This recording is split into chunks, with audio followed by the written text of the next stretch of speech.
ఇప్పుడు క్వెషన్ ఏంటంటే టిక్‌టాక్ లాంటి యాప్స్ బ్యాన్ అయిపోయాయి. ఎవరు వాడడం అవ్వట్లేదు. కానీ ఇంకా స్టిల్ ఈ బెట్టింగ్‌ని ఎందుకు వాడడం అవుతుంది అన్నది.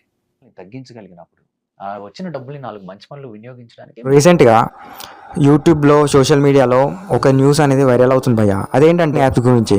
అది హర్ష సాయి గారి మీద చాలా న్యూస్‌లు వస్తున్నాయి భయ్య. ఏమనంటే హర్ష సాయి గారు బెట్టింగ్ యాప్స్ చాలా ప్రమోట్ చేస్తున్నారు. చాలామంది పిల్లల్ని కలవ చేస్తున్నాడు అని చెప్పి చాలామంది అంటున్నారు భయ్య. అయితే హర్ష సాయి గారు రీసెంట్‌గా ఒక ఇంటర్వ్యూ ఇచ్చాడు భయ్య. ఇంటర్వ్యూలో ఏం చెప్పారంటే, నేనే కనుక బెట్టింగ్ యాప్స్ చేయకపోతే నా బదులు ఇంకా 10 మందికి డబ్బులు ఇచ్చి వారితో బెట్టింగ్ యాప్స్ ప్రమోషన్ చేపిస్తే అది చాలా పెద్ద ప్రమాదం అని చెప్పారు భయ్య.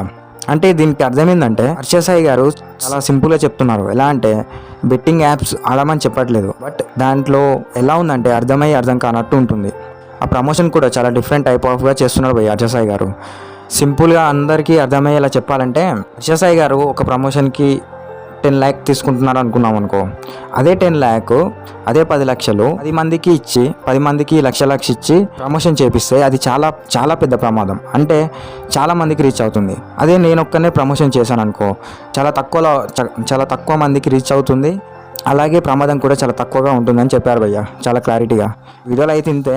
మీకు ఏమనిపించిందో మీరు కూడా కామెంట్ చేసి చెప్పండి.